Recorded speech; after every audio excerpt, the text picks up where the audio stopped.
एक बूढ़े भिखारी अनोखी कहानी। हर दिन एक भिखारी दरवाजे के पास आकर भीख मांगता था और घर का मालिक हमेशा घर के बाहर आते ही उसे देखकर फिर जाया करता। कई बार उसके लिए गालियां भी बकता। वो कहता, तू जिंदा ही क्यों है? पूरी जिंदगी ऐसे ही भीख मांगेगा क्या? धरती का बोझ क्यों बना बैठा है? और कभी कभी उस भिखारी को गुस्से में वह धक्का भी मार दिया करता। इतना कुछ हो जाने के बावजूद अधिकारी के मुंह से सिर्फ यही निकलता कि भगवान भगवान तुम्हारे पापों को माफ करे। अब रात होने को आई थी। भिखारी अपने घर जाने के लिए लौटा। वो अपने घर पहुंच गया, लेकिन सेठ अब भी उसका पीछा कर ही रहा था। एक पुरानी टूटी हुई खटिया पर एक बूढ़ी औरत लेटी हुई थी, काफी कमजोर और बीमार लग रही थी। वह भिखारी की पत्नी थी।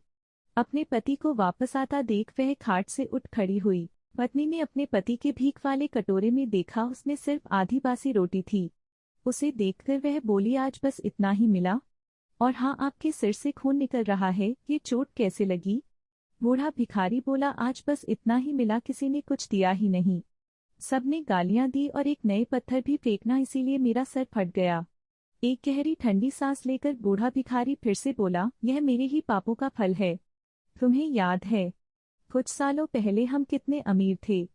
क्या कुछ नहीं था हमारे पास? हमारे पास हर चीज जरूरत से ज्यादा थी, लेकिन हमने कभी दान नहीं किया। और उससे भी बुरा हमने उस अंधे भिखारी के साथ किया जो हमारे द्वार पर भीख मांगने आया करता था।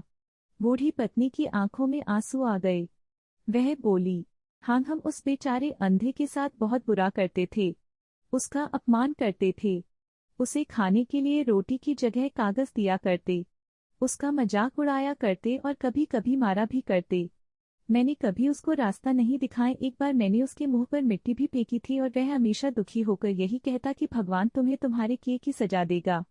भगवान तुम्हारे पापों की सजा जरूर देगा। उसका श्राप सच हुआ और हम इस दुख भरी जिंदगी में आ गए।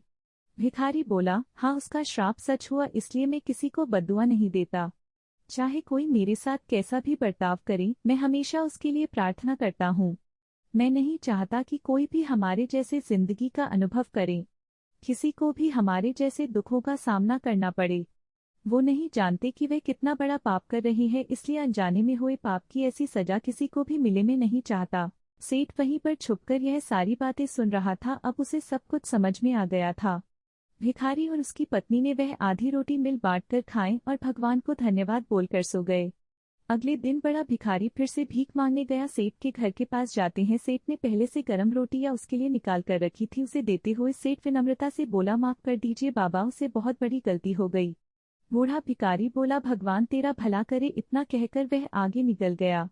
इस कहानी से जो सीख लेने लायक है वह बड़ी ही सिंपल है कि आदमी चाहे किसी के बारे में बुरा कहे या भला करे, लेकिन भगवान सिर्फ कर्म के हिसाब से उसको फल देता है। क्या हुआ अगर भगवान नहीं दिखता है? लेकिन यह बात बिल्कुल सच है, उसके खाते में सबका हिसाब बहुत बहुत पक्का होता है।